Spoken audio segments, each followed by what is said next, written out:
بسم اللہ الرحمن الرحیم۔ السلام علیکم، کیسے ہیں آپ سب یوٹیوب فیملی؟ امید کرتی ہوں آپ سب ٹھیک ہوں گے، خیریت سے ہوں گے۔ اور آپ نے مجھے بتایا نہیں کہ آپ کو پیر کامل صلی اللہ علیہ وآلہ وسلم آپ کو کیسا لگ رہا ہے۔ ویڈیو شروع کرنے سے پہلے آپ میرے چینل کو لائک کر دیں، شیئر کر دیں، کمنٹ میں ضرور بتائیں کہ آپ کو یہ ناول کیسا لگ رہا ہے سن کر پڑھ کر، تو ضرور بتائیے گا۔ اور شروع کرتے ہیں episode number 10 of Peer Kamil صلی اللہ علیہ وآلہ وسلم۔ رات کے وقت آئی تھی، اس لیے اسے زیادہ تفصیل کا نہیں پتہ، مگر گھر کے اندر داخل ہوتے ہوئے دائیں اور بائیں دونوں طرف لان ہے۔ میری گاڑی کا رنگ سرخ تھا، سپورٹس کار، اور نمبر وہ اسے لکھواتا گیا۔ ہم پولیس کے 4 ناکوں سے گزرے تھے۔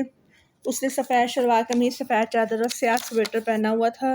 راستے میں ہم اس نام کے سروس اسٹیشنز پر بھی رکے تھے۔ سالار نے نام بتایا۔ سروس اسٹیشن اور ہوٹل وہ دھند کی وجہ سے صحیح طرح نہیں دیکھ سکی۔ سالار یکے بعد دیگرے ہر چیز کی تفصیل لکھواتا گیا، سروس اسٹیشن پر گاڑی ٹھیک کرنے والے آدمی سے لے کر چائے بنانے والے لڑکے کے حلیے اور اس کمرے کی تفصیلات۔ انہوں نے کیا کھایا تھا، سالار اور لڑکے کے درمیان کیا گفتگو ہوئی تھی، اور اس نے چھوٹی چھوٹی تفصیلات اس سے لکھوائی تھیں۔ اس نے اپنے گھر کے پورٹ سے لے کر اپنے کمرے تک کے راستے اور اپنے کمرے کا تمام حلیہ بھی اسے نوٹ کروا دیا تھا۔ ثانیہ سے کہو یہ سب کچھ رٹ لے۔ اس نے اکمل کو آخری ہدایت دی اور فون بند کر دیا۔ فون بند کر کے وہ بیڈ پر بیٹھا بھی سوچ رہا تھا جب سکندر عثمان اچانک دروازہ کھول کر اس کے کمرے میں آئے۔ اس لڑکی کا کیا نام ہے؟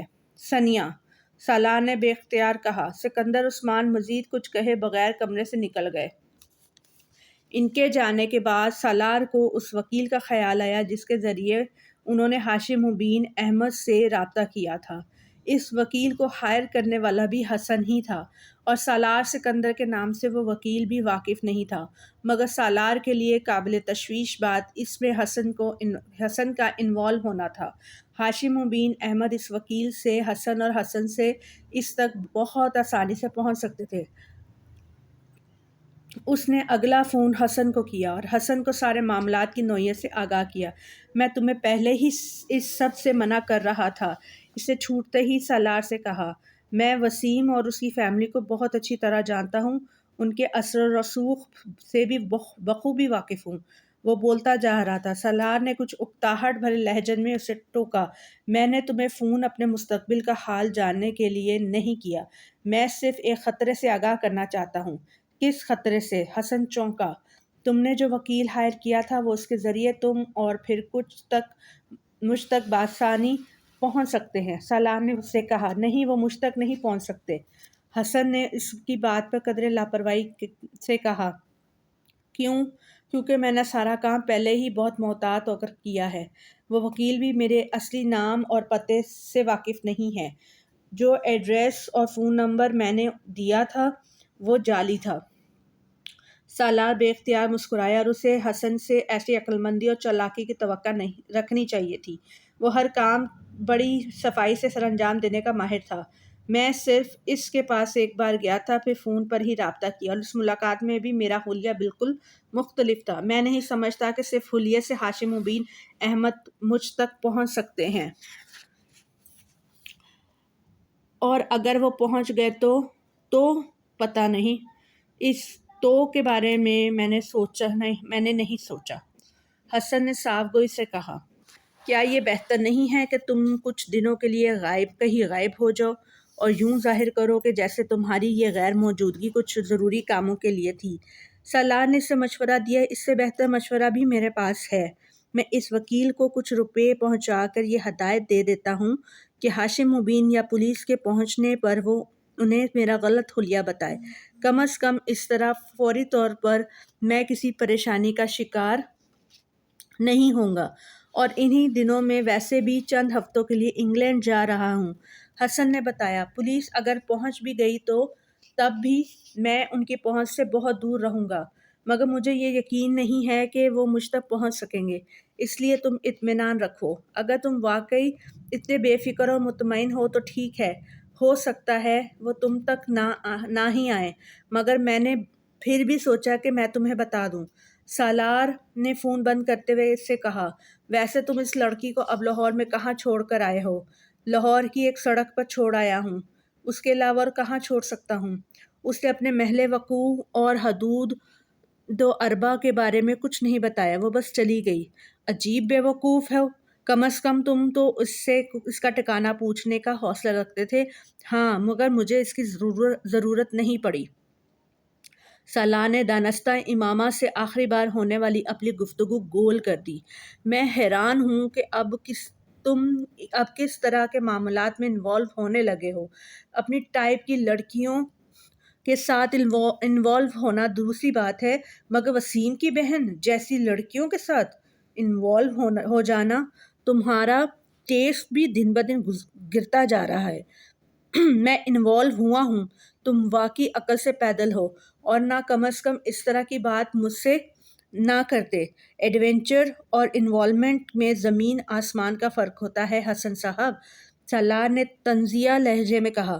اور آپ نے یہ فیصلہ ایک ہی چھلانگ میں طے کر لیا ہے سالار صاحب؟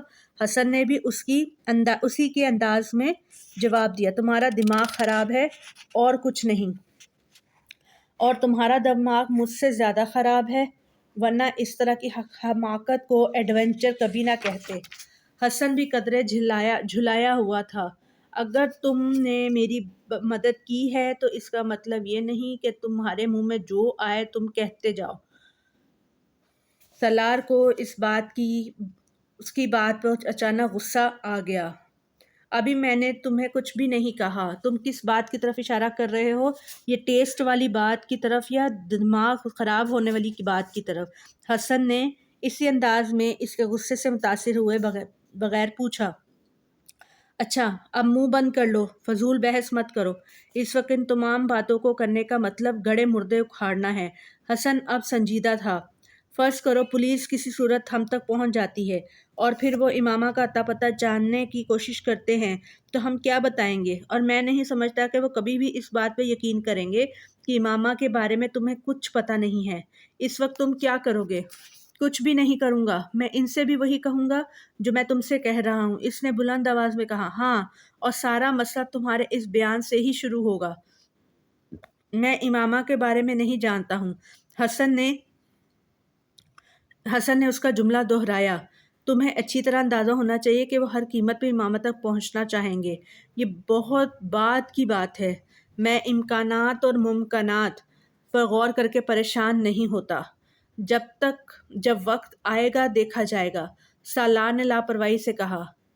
تم سے مجھے صرف یہ مدد چاہیے کہ تم اس سارے معاملے کو راز ہی رکھو اور پولیس کے ہتھے نہ لگو۔ تمہارے کہے بغیر بھی میں یہی کرتا، ویسے بھی اگر پکڑا گیا تو وسیم کو منہ دکھانے کے قابل نہیں رہوں گا۔ اس بار تم نے مجھے واقعی بڑی امبیرسنگ صورتحال سے دوچار کیا ہے۔ اوکے، میں فون بند کر رہا ہوں کیونکہ تم پر پھر وہی دورہ پڑنے والا ہے، وہی نصیحتیں اور پچھتاوا۔ You are acting like my father۔ سالار نے کھٹاک سے فون بند کر دیا۔ اس کا ذہن پچھلی رات کے بارے میں سوچ رہا تھا اور اس کے ماتھے کی تیوریاں اور بل بہت نمایاں تھے۔ میں کبھی سوچ بھی نہیں سکتا تھا کہ یہ اس حد تک گر جائے گا۔ ریڈ لائٹ ایریا، مائی فٹ، کبھی میرے خاندان کی پچھلی 7 نسلوں سے بھی کوئی وہاں نہیں گیا، اور یہ لڑکا کیا ہے جو میں نے اسے نہیں دیا؟ کیا ہے جس کی کمی رہنے دی؟ اور اسے دیکھو، کبھی خودکشی کی کرتا پھرتا ہے اور کبھی ریڈ لائٹ ایریا۔ میرے اللہ، آخر کس حد تک جائے گا یہ؟ سکندر عثمان نے اپنا سر تھام لیا۔ مجھے تو گھر کے ملازموں پر بھی بہت زیادہ اعتراض ہے۔ آخر کیوں اس لڑکی کو انہوں نے اندر آنے دیا؟ گھر کے معاملات پر نظر نہیں رکھنی چاہیے انہیں۔ طیبہ نے بات کا موضوع بدلتے ہوئے کہا، گھر کے معاملات اور مالک کے معاملات پر نظر رکھنے میں زمین آسمان کا فرق ہوتا ہے۔ یہاں معاملہ گھر کا نہیں تھا، مالک کا تھا، سکندر نے طنزیہ لہجے میں کہا، اور پھر اس میں سے کسی نے بھی کسی لڑکی کو یہاں آتے نہیں دیکھا۔ وہ کہتا ہے وہ اسے اسی دن لایا تھا۔ چوکیدار کا کہنا ہے کہ ایسا نہیں ہوا، اس نے اس کے ساتھ کسی لڑکی کو آتے نہیں دیکھا۔ ہاں، جاتے ضرور دیکھا ہے۔ ملازموں کا بھی یہی کہنا ہے، انہوں نے تو نہ کسی لڑکی کو آتے دیکھا ہے نہ ہی جاتے دیکھا ہے، سکندر نے کہا۔ اس کا مطلب ہے کہ وہ یقیناً اس لڑکی کو اچھی طرح چھپا کر لایا ہوگا، شیطانی دماغ ہے اس کا۔ تو یہ تم جانتی ہو، صرف یہ دعا کرو کہ یہ سارا معاملہ ختم ہو جائے، ہاشم مبین کی بیٹی مل جائے اور ہماری جان چھوٹ جائے، تاکہ اس کے بارے میں کچھ سوچ سکیں۔ سکندر عثمان نے کہا، میری تو سمجھ میں نہیں آتا کہ آخر مجھ سے ایسی کون سی غلطی ہو گئی ہے جس کی مجھے یہ سزا مل رہی ہے۔ میری تو سمجھ میں نہیں آتا کہ میں کیا کروں۔ وہ بے حد بے بس نظر آ رہے تھے۔ وہ اگلے روز صبح معمول کے مطابق اٹھا اور کالج جانے کے لیے تیار ہونے لگا۔ ناشتہ کرنے کے لیے وہ ڈائننگ ٹیبل پر آیا تو اس نے خلاف معمول وہاں سکندر عثمان کو موجود پایا۔ وہ عام طور پر اس وقت ناشتہ نہیں کیا کرتے تھے، ذرا دیر سے فیکٹری جایا کرتے تھے، اور سالار کو اس وقت انہیں وہاں موجود پا کر کچھ حیرت ہوئی، مگر ان کے ستے ہوئے چہرے اور سرخ آنکھوں سے اندازہ ہو رہا تھا کہ شاید وہ ساری رات نہیں سو سکے۔ سالار کو صبح صبح باہر نکلنے کے لیے تیار دیکھ کر انہوں نے قدرے درستی سے اس سے کہا، تم کہاں جا رہے ہو؟ کالج۔ دماغ ٹھیک ہے تمہارا؟ میرے گلے میں یہ مصیبت ڈال کر تم خود کالج جا رہے ہو؟ جب تک یہ معاملہ ختم نہیں ہو جاتا تم کہیں نہیں جاؤ گے۔ تمہیں پتہ ہے کہ تم کتنے خطرے میں ہو؟ کیسا خطرہ؟ وہ ٹھٹکا۔ میں نہیں چاہتا ہاشم مبین تمہیں کوئی نقصان پہنچائے، اس لیے فی الحال تمہارے لیے یہی بہتر ہے کہ تم گھر پر رہو، سکندر عثمان نے دو ٹوک لہجے میں کہا۔ اس کی بیٹی مل جائے پھر تم دوبارہ کالج چلے جانا شروع کر دینا۔ اس کی بیٹی اگر 1 سال نہیں ملے گی تو کیا میں 1 سال تک اندر بیٹھا رہوں گا؟ آپ نے اسے میرے بیان کے بارے میں نہیں بتایا نہیں ہے؟ سالار نے تیز لہجے میں کہا، میں اسے بتا چکا ہوں۔ ثنیا نے بھی تمہاری بات کی تصدیق کر دی تھی۔ ان کے لہجے میں ثنیا کا نام لیتے ہوئے تلخی تھی۔ مگر ہاشم مبین ابھی بھی مصر ہیں کہ اس کی بیٹی کو تم نے ہی اغوا کیا ہوا ہے۔ تو میں کیا کروں؟ اسے یقین نہیں آتا تو نہ آئے، مجھے کیا فرق پڑتا ہے؟ سالار نے لاپرواہی سے کہتے ہوئے ناشتے کی طرف ہاتھ بڑھایا۔ تمہیں فرق نہیں پڑتا، مجھے فرق پڑتا ہے۔ تم ہاشم مبین احمد کو نہیں جانتے، وہ کتنے اثر و رسوخ والا آدمی ہے اور کس حد تک جا سکتا ہے اس کا اندازہ صرف مجھے ہے۔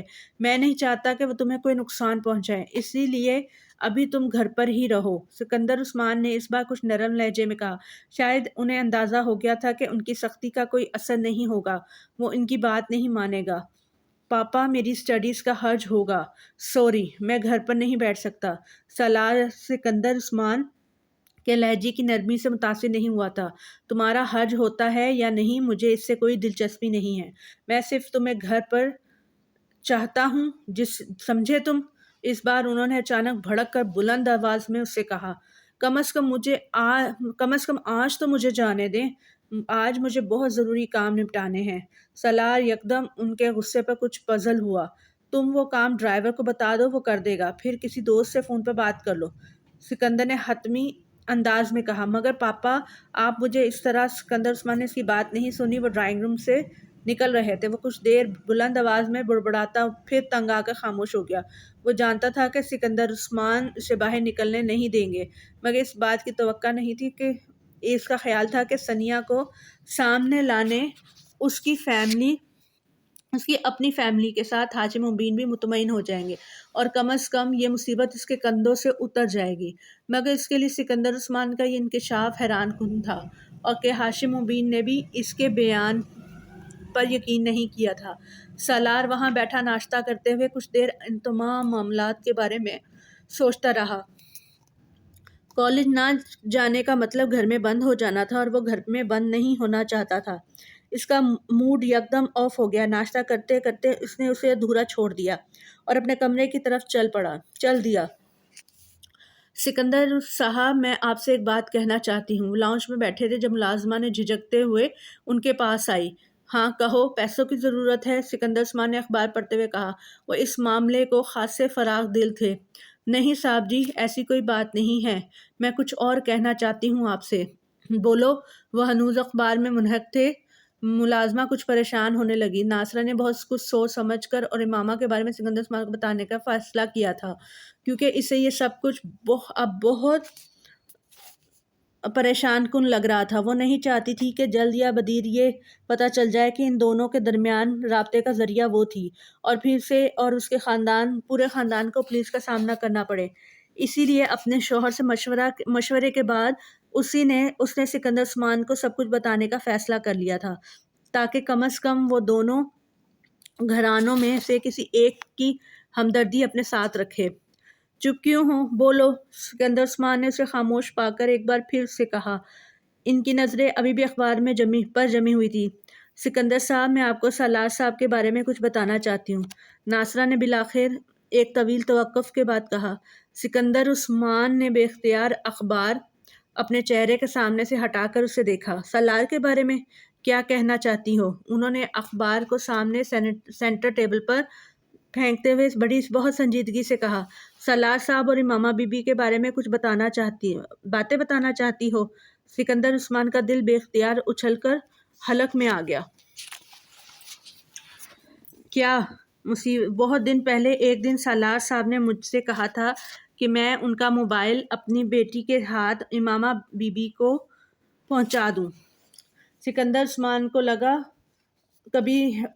وہ دوبارہ کبھی ہل نہیں سکیں گے، تو ہاشم بن احمد کا خیال اور اصرار ٹھیک تھا۔ ان کے بدترین قیاس اور اندازے درست تھے۔ پھر انہیں اپنی آواز کسی کھائی سے آتی لگی۔ میں نے انکار کر دیا کہ یہ کام میں نہیں کر سکتی، مگر انہوں نے مجھے بہت دھمکایا۔ انہوں نے کہا وہ مجھے گھر سے نکال دیں گے، جس پر مجبوراً میں وہ موبائل امامہ بی بی تک پہنچانے کے لیے تیار ہوگی۔ اپنی پوزیشن کو محفوظ رکھنے کے لیے ناصرہ نے اپنے بیان میں جھوٹ کی آمیزش کرتے ہوئے کہا۔ پھر اس کے کچھ دن بعد ایک دن سالار صاحب نے کہا کہ میں کچھ کاغذات امامہ بی بی تک پہنچاؤں اور پھر اسی وقت ان کاغذات کو واپس لے آؤں۔ میں نے اپنی بیٹی کے ذریعے وہ کاغذات بھی امامہ بی بی کے پاس پہنچا کر واپس منگوا لیے اور سالار صاحب کو دے دیے۔ میں نے سالار صاحب سے ان کاغذات کے بارے میں پوچھا، مگر انہوں نے نہیں بتایا، مگر مجھے شک تھا کہ شاید وہ نکاح نامہ تھا، کیونکہ اس وقت سالار صاحب کے کمرے میں 5 لوگ موجود تھے، ان میں سے کوئی مولوی بھی تھا۔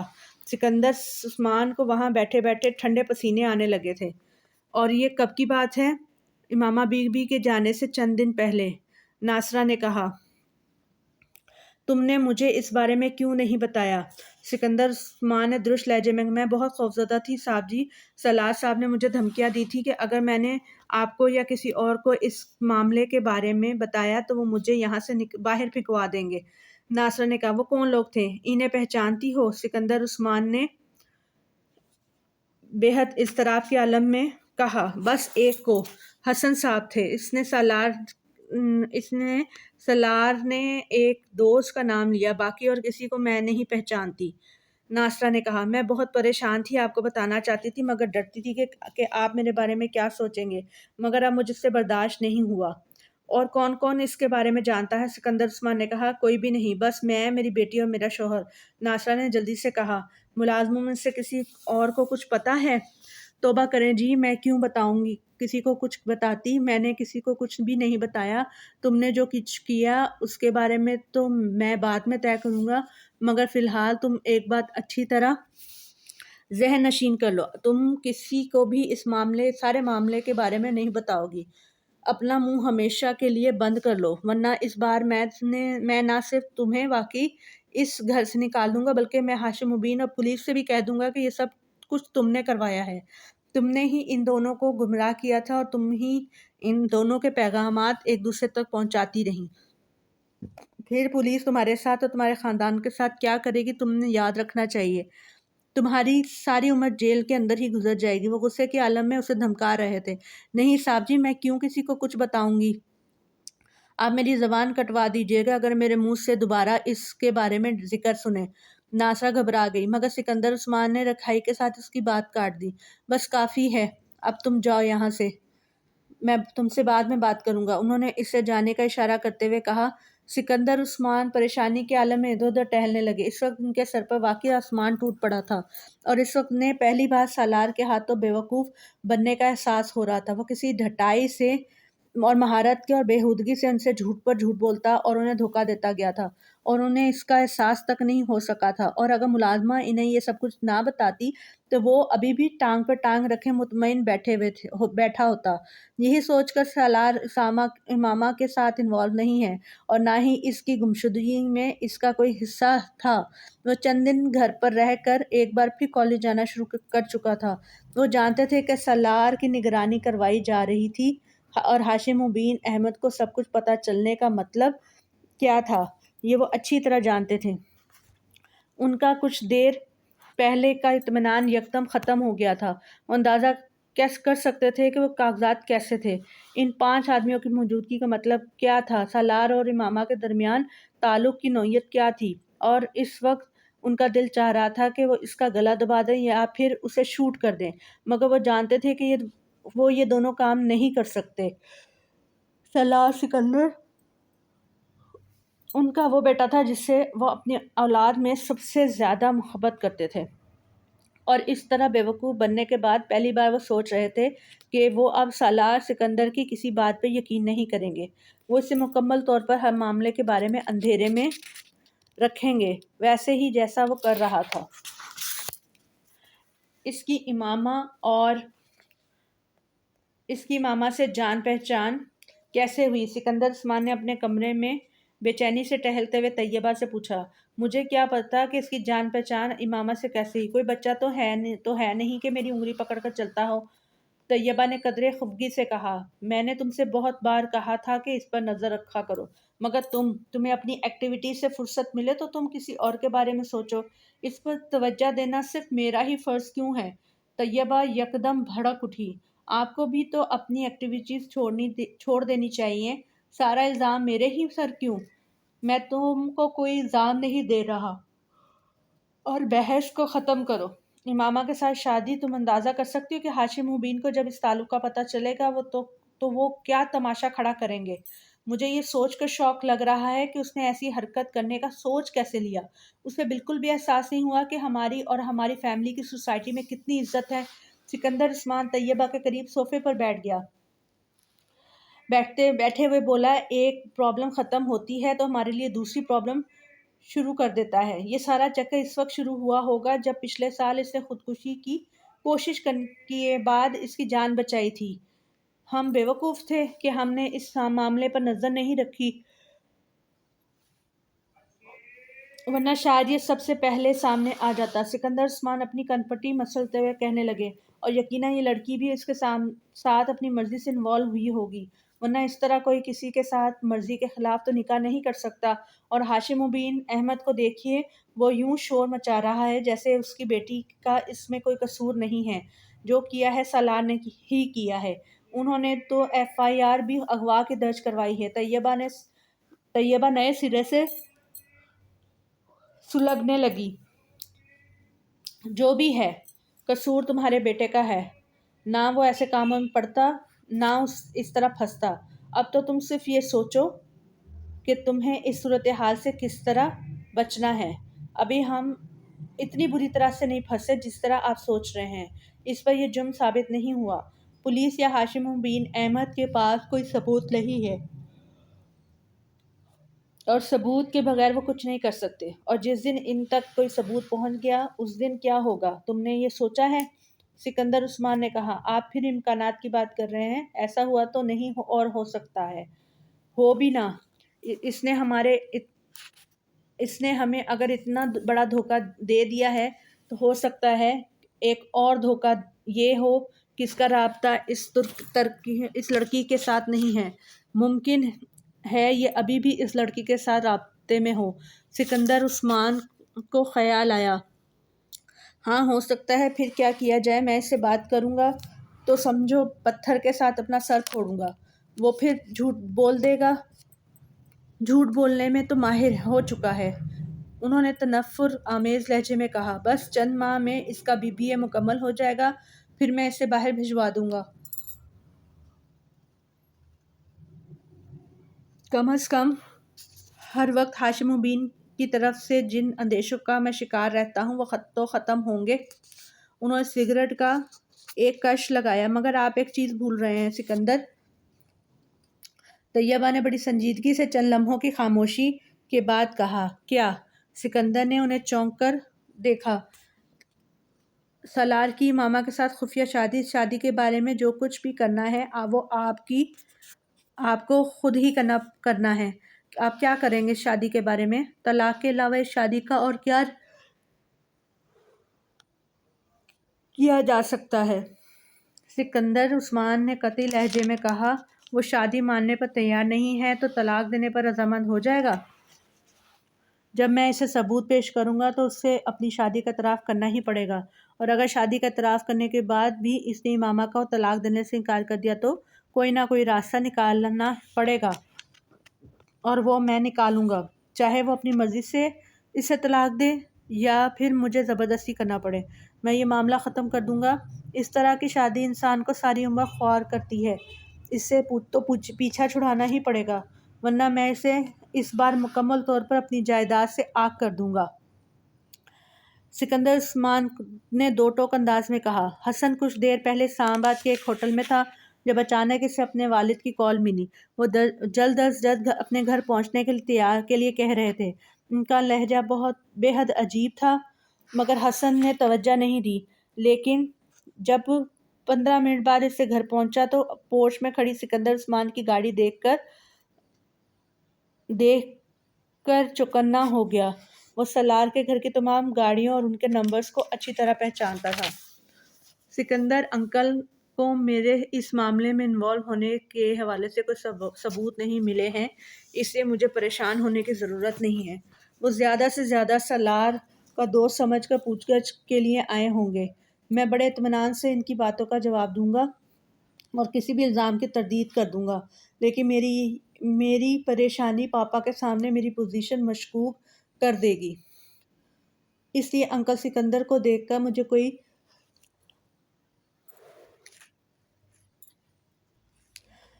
رد عمل ظاہر نہیں کرنا چاہیے۔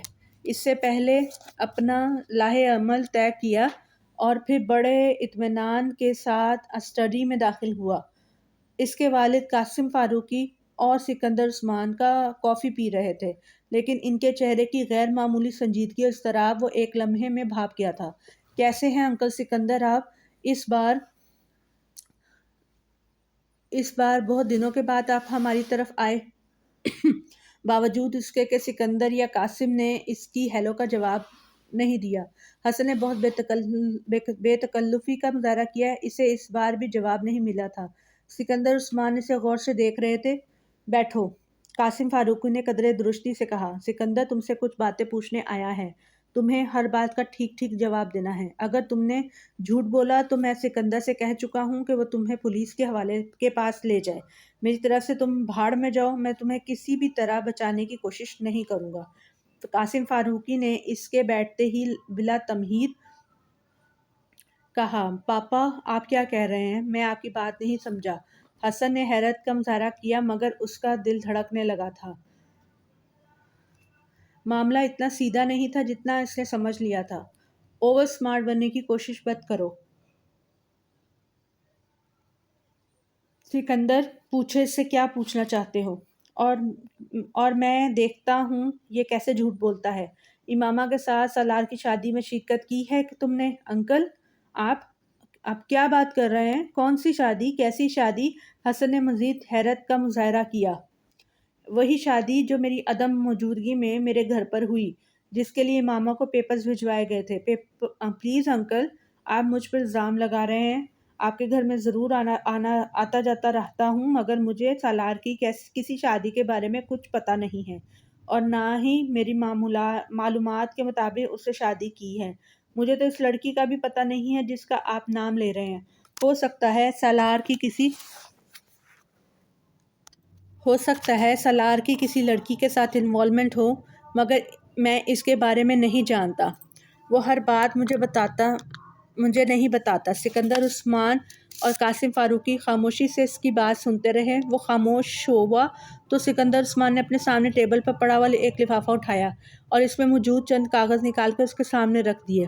حسن کا رنگ پہلی بار اڑا۔ وہ امامہ اور سالار کا نکاح نامہ تھا۔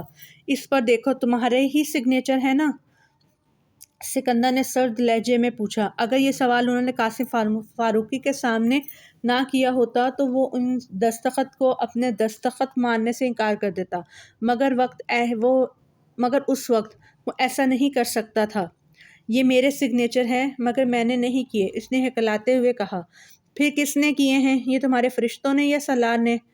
قاسم فاروقی نے طنزیہ لہجے میں کہا۔ حسن کچھ بول نہیں سکا۔ وہ حواس باختہ سا باری باری انہیں دیکھنے لگا۔ اس کے وہم و گمان میں بھی نہیں تھا کہ سکندر عثمان اس طرح اس کے سامنے وہ نکاح نامہ نکال کر رکھ دیں گے۔ وہ یہ بھی نہیں جانتا تھا کہ انہوں نے وہ نکاح نامہ کہاں سے حاصل کیا تھا، سالار سے یا پھر اس کی ساری عقل مندی اور چالاکی دھری کی دھری رہ گئی تھی۔ تم یہ نہیں مانو گے کہ سالار کا امامہ کے ساتھ نکاح تمہاری موجودگی میں ہوا ہے، قاسم فاروقی نے اکھڑے ہوئے لہجے میں کہا۔ پاپا، اس میں میرا کوئی قصور نہیں ہے، یہ سب سالار کی ضد پر ہوا تھا، اس نے مجھے مجبور کیا تھا۔ حسن نے یکدم سب کچھ بتانے کا فیصلہ کر لیا تھا۔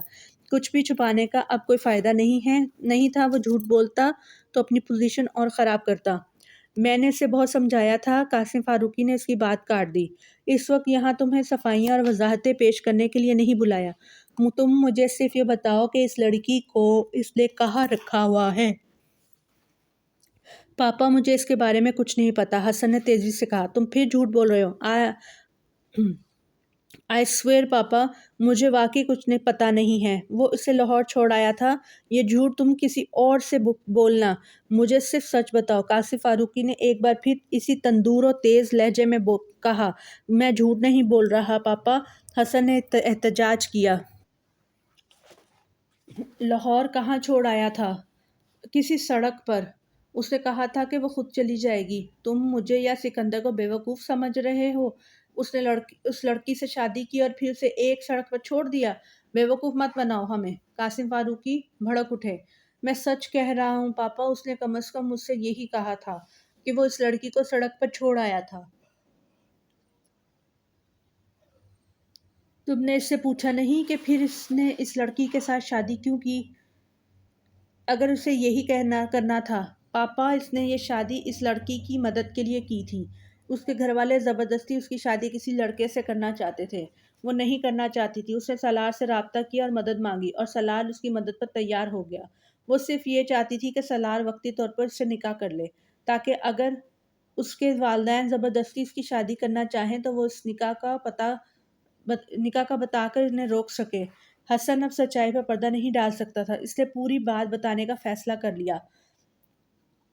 اگر ضرورت پڑے تو بیلف کے ذریعے اس کو رہائی دلوائی جا سکے، مگر یہ کوئی محبت وغیرہ کی شادی نہیں تھی۔ وہ لڑکی ویسے بھی کسی اور لڑکے کو پسند کرتی تھی۔ آپ اس نکاح نامے کو دیکھیے تو اس میں بھی اس نے طلاق کا حق پہلے ہی لے لیا ہے تاکہ ضرورت پڑنے پر وہ سالار سے رابطے کیے بغیر ہی طلاق حاصل کر لے۔ بس یا کچھ اور؟ قاسم فاروقی نے اسے کہا۔ حسن کچھ نہیں بولا، خاموشی سے انہیں دیکھتا رہا۔ میں قطعاً تمہاری کسی بات پر یقین کرنے کو تیار نہیں ہوں۔ تم نے بہت اچھی کہانی بنائی ہے مگر میں کوئی بچہ نہیں ہوں کہ اس کہانی پر یقین کر لوں۔ تمہیں اب امامہ تک پہنچنے میں سکندر کی مدد کرنی ہے، قاسم فاروقی نے قطعی لہجے میں کہا۔ پاپا، میں یہ کیسے کر سکتا ہوں؟ مجھے اس کے بارے میں کچھ نہیں پتا، حسن نے احتجاج کیا۔ تم یہ کیسے کرو گے یہ تم خود جان سکتے ہو، مجھے صرف یہ بتانا تھا کہ تمہیں کیا کرنا ہے۔ پاپا پلیز، آپ مجھ پر یقین کریں، میں امامہ کے بارے میں کچھ نہیں جانتا۔ نکاح کروانے کے علاوہ میں نے اور کچھ نہیں کیا، حسن نے کہا۔ تم اس کے اتنے قریب ہو کر اپنی خفیہ شادی میں وہ تمہیں گواہ کے طور پر لے رہا ہے مگر تمہیں یہ نہیں پتا کہ اس کی بیوی گھر سے بھاگنے کے بعد اب کہاں ہے۔ میں یہ ماننے پر تیار نہیں ہوں حسن، کسی صورت میں بھی نہیں، قاسم فاروقی نے دو ٹوک انداز میں کہا۔ تمہیں اگر پتہ نہیں ہے تو بھی تم اس کا پتہ کرواؤ کہ وہ کہاں ہے۔ سالار تم سے کچھ نہیں چھپائے گا۔ پاپا، وہ بہت سی باتیں مجھے بھی نہیں بتاتا، وہ سب باتیں تمہیں بتاتا ہے یا نہیں؟ میں فی الحال صرف ایک چیز میں دلچسپی رکھتا ہوں اور وہ امامہ کے بارے میں معلومات ہیں۔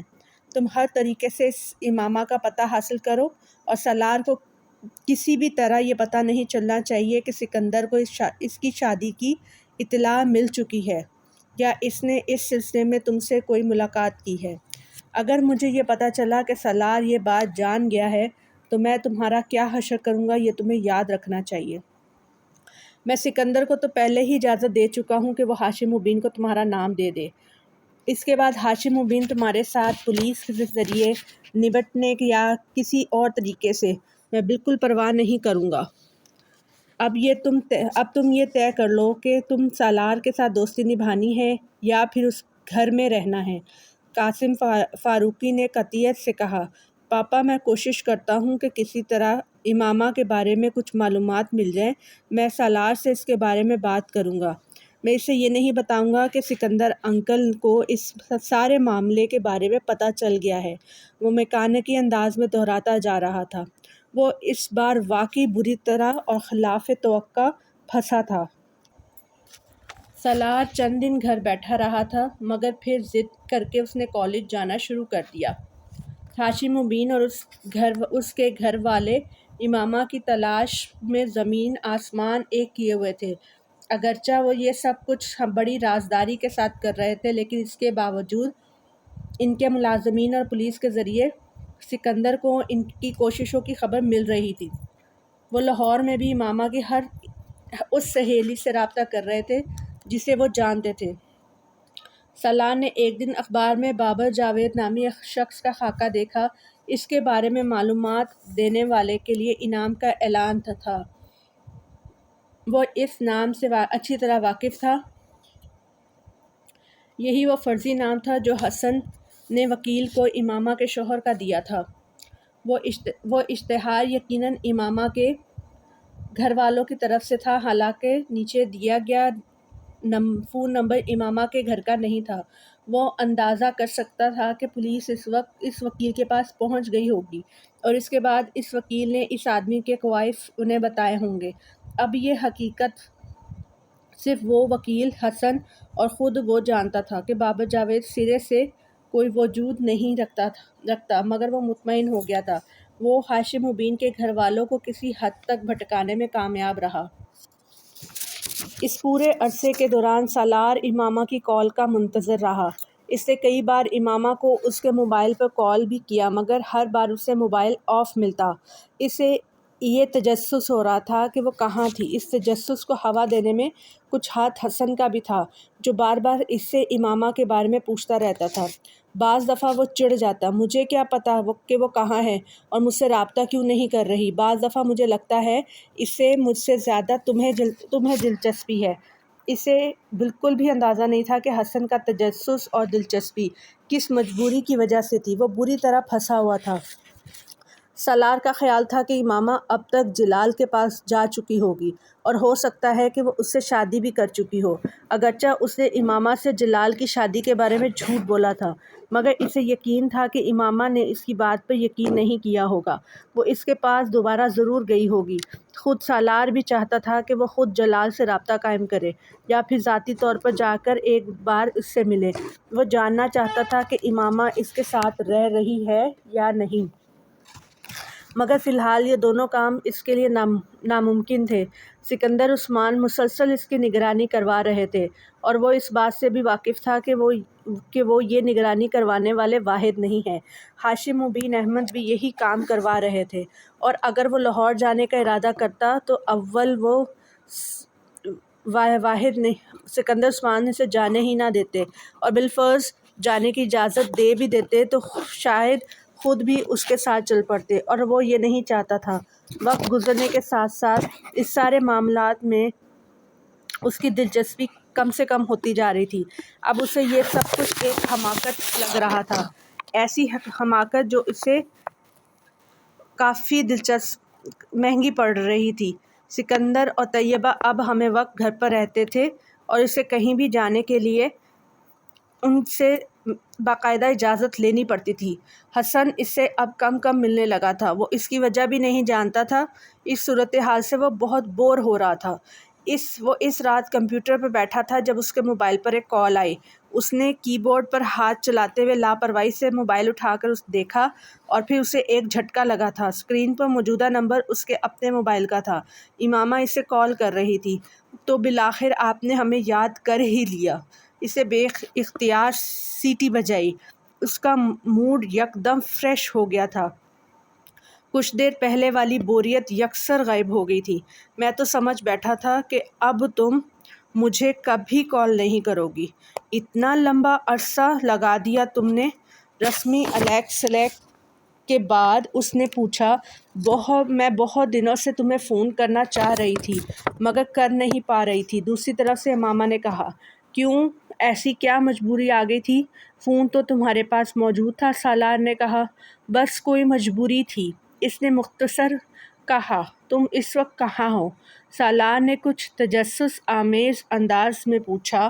بچکانہ سوال مت کرو سالار، جب تم جانتے ہو کہ میں تمہیں یہاں نہیں بتاؤں گی تو پھر تم یہ کیوں پوچھ رہے ہو؟ میرے گھر والے کیسے ہیں؟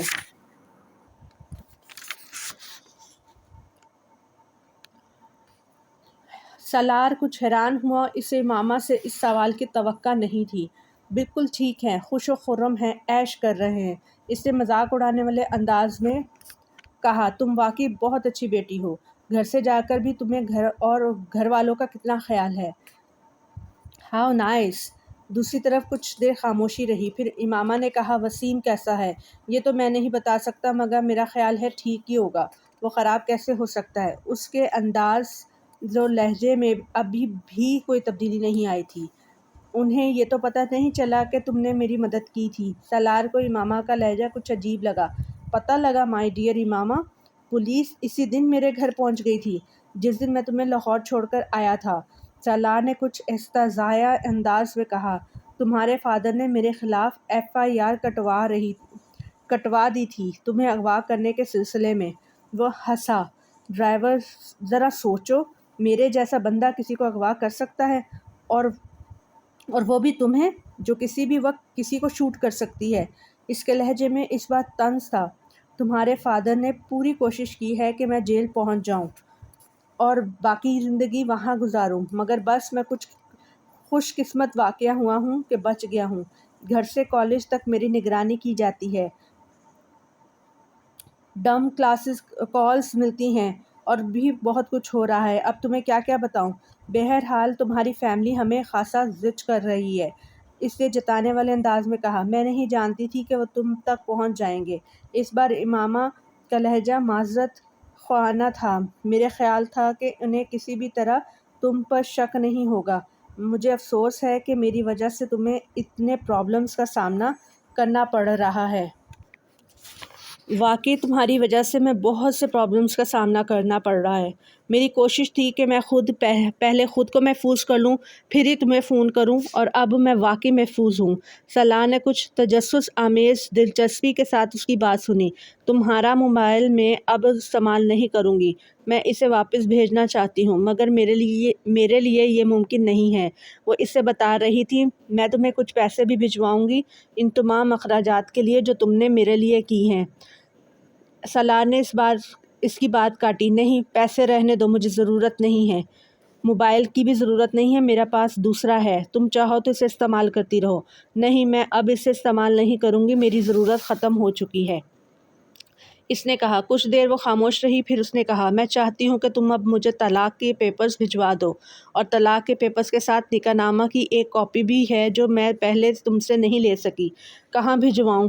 سالار نے اس کے مطالبے کا جواب میں کہا۔ اس کے ذہن میں یکدم ایک جھماکا ہوا تھا، اور وہ اگر اب طلاق کا مطالبہ کر رہی تھی تو اس کا مطلب یہی تھا کہ اس نے ابھی تک کسی سے شادی نہیں کی تھی، نہ ہی طلاق کے اس حق کو استعمال کیا تھا جو نکاح نامہ میں اس کی خواہش پر اسے تفویض کر چکا تھا۔ تم اسی وکیل کے پاس وہ پیپرز بھجوا دو جس کو تم نے ہائر کیا تھا اور مجھے اس کا نام اور پتہ لکھوا دو، میں وہ پیپرز اس سے لے لوں گی۔ سالار مسکرایا۔ وہ بے حد محتاط تھی، مگر میرا تو اس وکیل کے ساتھ ڈائریکٹ کوئی رابطہ نہیں ہے، میں تو اسے جانتا بھی نہیں ہوں، پھر پیپرز اس تک کیسے پہنچاؤں؟ جس دوست کے ذریعے تم نے اس وکیل سے رابطہ کیا تھا اسی دوست کے ذریعے وہ پیپرز اس تک پہنچا دوں۔ یہ تو طے تھا کہ وہ اسے کسی بھی طرح اپنا کوئی اتا پتہ نہ دینے کا فیصلہ کر چکی تھی اور اس پر پوری طرح قائم تھی۔ تم طلاق لینا کیوں چاہتی ہو؟ وہ اس وقت بہت موڈ میں تھا۔ دوسری طرف یکدم خاموشی چھا گئی۔ شاید وہ اس سے اس سوال کی توقع نہیں کر رہی تھی۔ طلاق کیوں لینا چاہتی ہو؟ تم کتنی عجیب بات کر رہے ہو۔ یہ تو پہلے ہی طے تھا نا کہ میں تم سے طلاق لوں گی، اور پھر اس سوال کی کیا تک بنتی ہے؟ امامہ کے لہجے میں حیرانی تھی۔ وہ تب کی بات تھی، اب تو خاصا لمبا وقت گزر گیا ہے اور میں تمہیں طلاق دینا نہیں چاہتا۔ سالار نے بے حد سنجیدگی سے کہا۔ وہ اندازہ کر سکتی تھی کہ دوسری طرف اس وقت امامہ کے پیروں کے نیچے سے حقیقتاً زمین نکل گئی ہوگی۔ تم کیا کہہ رہے ہو؟ میں یہ کہہ رہا ہوں امامہ ڈیئر کہ میں تمہیں طلاق دینا نہیں چاہتا، نہ ہی دوں گا۔ اس نے ایک اور دھماکہ کیا۔ تم طلاق کا حق پہلے ہی مجھے دے چکے ہو، امامہ نے بے اختیار کہا۔ کب کہا؟ کس وقت؟ کس صدی میں؟ سالار نے اطمینان سے کہا۔ تمہیں یاد ہے میں نے نکاح سے پہلے تمہیں یہ کہا تھا کہ نکاح نامے میں طلاق کا حق چاہتی ہوں میں۔ اب اگر تم طلاق نہیں بھی دیتے تو میں خود ہی وہ حق استعمال کر سکتی ہوں، تمہیں یہ یاد ہونا چاہیے، وہ جتا رہی تھی۔ اگر میں تمہیں یہ حق دیتا تو تم یہ حق استعمال کر سکتی تھی، مگر میں نے تو تمہیں ایسا کوئی حق دیا ہی نہیں۔ تم نے نکاح نامہ دیکھا؟ وہاں ایسا کچھ بھی نہیں تھا۔ خیر تم نے دیکھا ہی ہوگا، ورنہ آج طلاق کی بات کیوں کر رہی ہوتی؟ دوسری طرف ایک بار پھر خاموشی چھا گئی۔ سالار نے ہوا میں تیر چلایا تھا مگر وہ نشانے پر بیٹھا تھا۔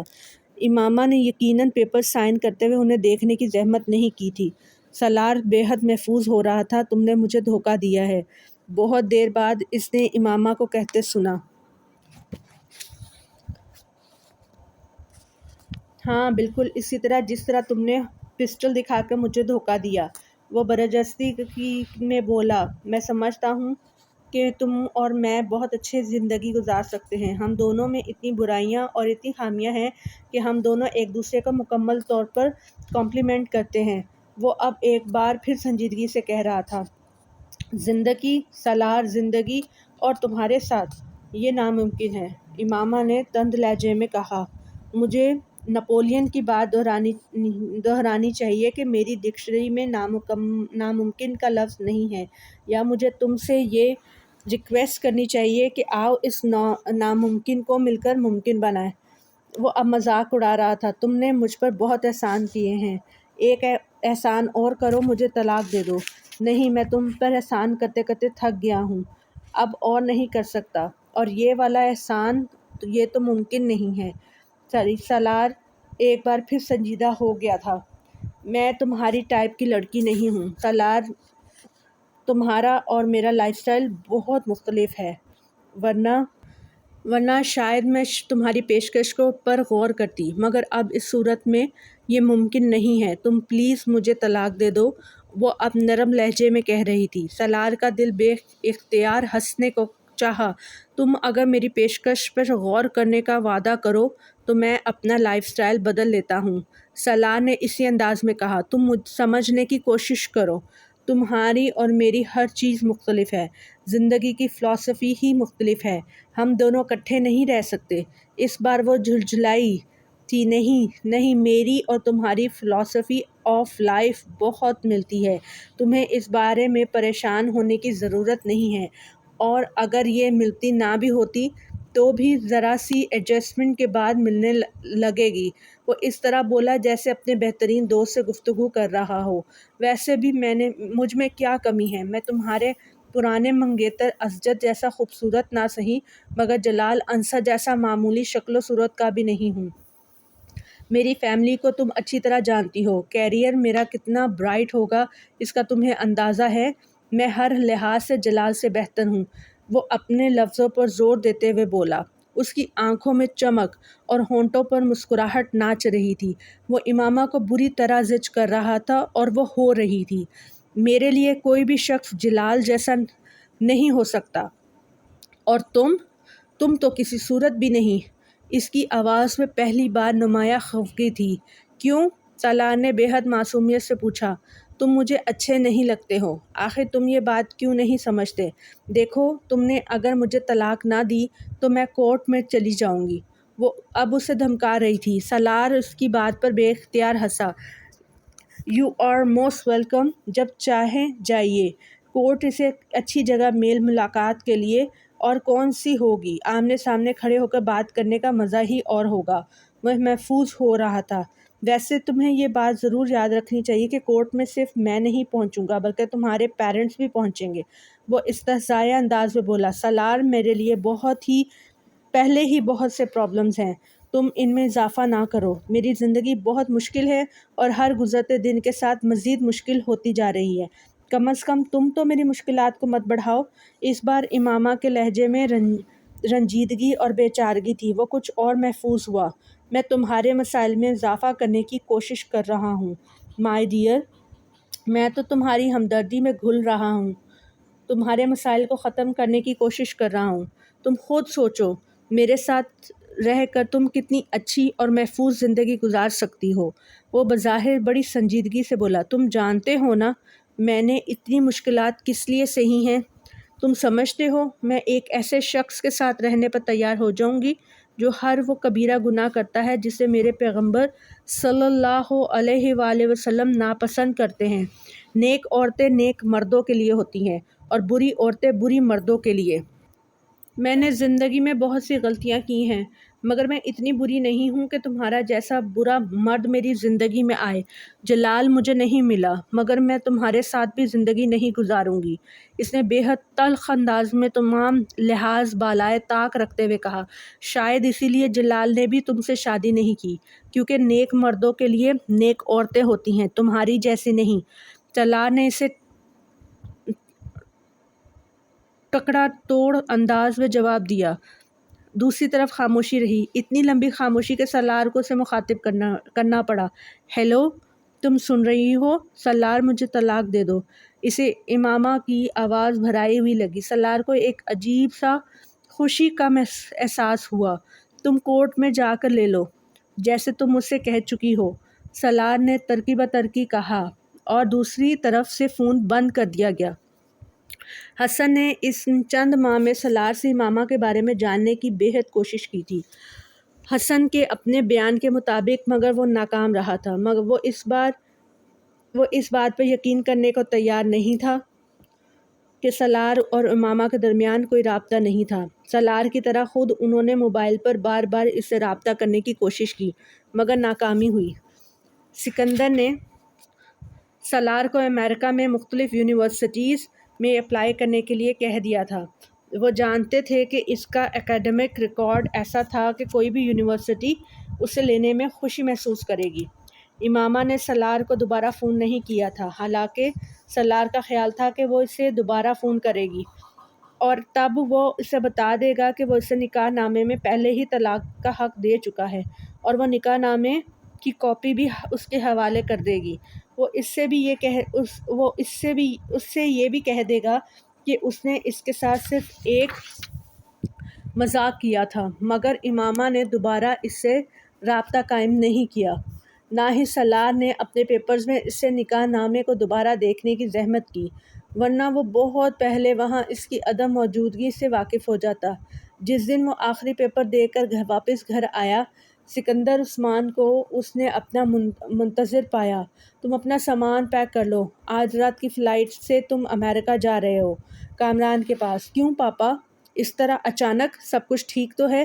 تمہارے علاوہ سب کچھ ٹھیک ہے، سکندر نے تلخی سے کہا۔ مگر پھر آپ مجھے اس طرح اچانک کیوں بھیج رہے ہیں؟ یہ میں تمہیں رات کو ایئرپورٹ چھوڑنے کے لیے جاتے ہوئے بتاؤں گا۔ فی الحال تم جا کر اپنا سامان پیک کرو۔ پلیز پاپا، پلیز، آپ مجھے بتائیں، آپ اس طرح مجھے کیوں بھجوا رہے ہیں؟ سالار کے کمزور احتجاج کیا۔ میں نے کہا نا، میں تمہیں بتا دوں گا، تم جا کر اپنا سامان پیک کرو، ورنہ میں تمہیں سامان کے بغیر ہی ایئرپورٹ پہ چھوڑ آؤں گا۔ سکندر نے اسے دھمکایا۔ وہ کچھ دیر انہیں دیکھتا رہا، پھر اپنے کمرے میں چلا گیا۔ اپنا سامان پیک کرتے ہوئے الجھے ہوئے ذہن کے ساتھ وہ سکندر عثمان کے اس اچانک فیصلے کے بارے میں سوچتا رہا، اور پھر اچانک اس کے ذہن میں جھماکا سا ہوا۔ وہ اپنی دراز کھول کر اپنے پیپرز نکالنا شروع کر دیے۔ وہاں نکاح نامہ نہیں تھا۔ اسے ان کے اس فیصلے کی سمجھ آ گئی تھی اور وہ اسے پچھتاوا ہوا کہ اس نے نکاح نامے کو اتنی لاپرواہی سے وہاں کیوں رکھا تھا۔ وہ نکاح نامہ سکندر عثمان کے علاوہ کسی اور کے پاس ہو ہی نہیں سکتا تھا، کیونکہ ان کے علاوہ اور اس کے کمرے میں آنے اور اس کے دراز کھولنے کی جرات نہیں کر سکتا تھا۔ اس کے ذہن میں اب کوئی الجھن نہیں تھی۔ اس نے بڑی خاموشی کے ساتھ اپنا سامان پیک کیا۔ وہ اب صرف یہ سوچ رہا تھا سکندر عثمان سے ایئرپورٹ جاتے ہوئے کیا بات کرے گا۔ رات کو ایئرپورٹ چھوڑنے کے لیے صرف سکندر اس کے ساتھ آئے تھے، طیبہ نہیں۔ ان کا لہجہ اور انداز بے حد رکھا اور خشک تھا۔ سالار نے بھی اس بار کوئی سوال نہیں کیا۔ ایئرپورٹ جاتے ہوئے سکندر عثمان نے اپنا بریف کیس کھول کر ایک سادہ کاغذ اور قلم نکالا اور بریف کیس کے اوپر رکھ کر اس کی طرف بڑھا دیا۔ اس پر سائن کر دو۔ یہ کیا ہے؟ سالار نے حیرانی سے اس سادہ کاغذ کو دیکھا۔ تم صرف سائن کرو، سوال مت کرو، انہوں نے بے حد روکھے انداز میں کہا۔ سالار نے مزید کچھ کہے بغیر ان کے ہاتھ میں پکڑا ہوا قلم لے کر اس کاغذ پر سائن کر دیے۔ سکندر نے اس کاغذ کو تہہ کر کے بریف کیس میں رکھا اور بریف کیس کو دوبارہ بند کر دیا۔ جو کچھ تم کر چکے ہو، اس کے بعد تم سے کچھ کہنا یا کوئی بات کرنا بیکار ہے۔ تم مجھ سے ایک کے بعد دوسرا، دوسرے کے بعد تیسرا جھوٹ بولتے رہے، یہ سمجھتے ہوئے کہ مجھے تو کبھی حقیقت کا پتہ ہی نہیں چلے گا۔ میرا دل تو چاہتا ہے کہ تمہیں امریکہ بھیجنے کے بجائے ہاشم مبین احمد کے حوالے کر دوں تاکہ تمہیں اندازہ ہو اپنی حماقت کا، مگر میرا مسئلہ یہ ہے کہ میں تمہارا باپ ہوں، مجھے تمہیں بچانا ہی ہے۔ تم میری اس مجبوری کا آج تک فائدہ اٹھاتے رہے ہو، مگر آئندہ نہیں اٹھا سکو گے۔ میں تمہارا نکاح نامہ امامہ کے حوالے کر دوں گا، اور اگر مجھے دوبارہ کبھی یہ پتہ چلا کہ تم نے اس سے رابطہ کیا ہے یا رابطہ کرنے کی کوشش کر رہے ہو تو میں اس بار جو کروں گا تم اس کا اندازہ بھی نہیں کر سکتے۔ تم میرے لیے کافی مصیبتیں کھڑی کر چکے ہو، اب اس کا سلسلہ بند ہو جانا چاہیے، سمجھے تم؟ انہوں نے اکھڑے ہوئے لہجے میں کہا۔ وہ جواب میں کچھ کہنے کے بجائے کھڑکی سے باہر دیکھنے لگا۔ اس کے انداز میں عجیب طرح کی لاپرواہی اور اطمینان تھا۔ سکندر عثمان بے اختیار سلگے۔ یہ ان کا وہ بیٹا تھا جو 150 پلس کا آئی کیو رکھتا تھا۔ کیا کوئی کہہ سکتا تھا کہ دوسرے سے کوئی آئی کیو رکھتا بھی تھا یا نہیں؟ امید کرتی ہوں آپ کو یہ ناول سن کر پڑھ کر اچھا لگ رہا ہوگا۔ پلیز میرے چینل کو لائک کیجئے، شیئر کیجئے، کمنٹ میں ضرور بتائیں کہ آپ کو کیسے لگ رہی ہے میری ویڈیوز اور یہ ناول سن کر آپ کو کیسا لگ رہا ہے۔ اور اس کے ساتھ ساتھ مجھے دیجیے اجازت، اپنا خوب سارا خیال رکھیے۔ چھوٹوں کو پیار، بڑوں کو السلام علیکم، اللہ حافظ۔